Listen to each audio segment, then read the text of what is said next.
New Relight opticals and computerised I clinic. हमारे यहाँ Sarojini hospital के आई स्पेशलिस्ट डॉक्टर अवेलेबल। अपनी आंखों का मुफ्त मुआयना करवाइए। जी हाँ।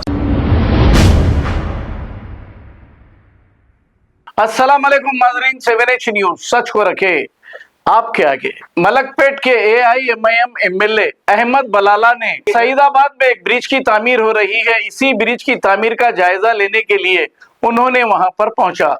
आइए देखते हैं इसी के चंद मनाजिर।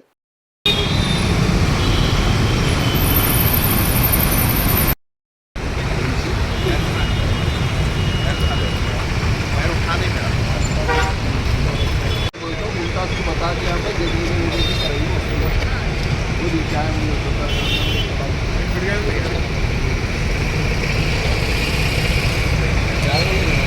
New Relight opticals and computerised I clinic. हमारे यहाँ सरोजनी हॉस्पिटल के आई स्पेशलिस्ट डॉक्टर अवेलेबल। अपनी आंखों का मुफ्त मुआयना करवाइए। जी हाँ। Sunglasses 99 onward, any number glasses from 250 onward, contact lenses any colour ₹99 onward. जो हजरात 60 साल की उम्र से ज्यादा है, हज और उम्रा जाना चाहते हैं, उनके लिए बिल्कुल free number glasses, free home delivery और free eye checkup. New relight optical, Talab Katta, main road, opposite to Baba Bahauddin दरगाह। मोबाइल 9848392127। खबर है शहर की, खबर है गाँव की, खबर है सारी दुनिया की। 7H न्यूज पसंद आए तो लाइक कीजिए, शेयर कीजिए और सब्सक्राइब करना ना भूलें। 7H news.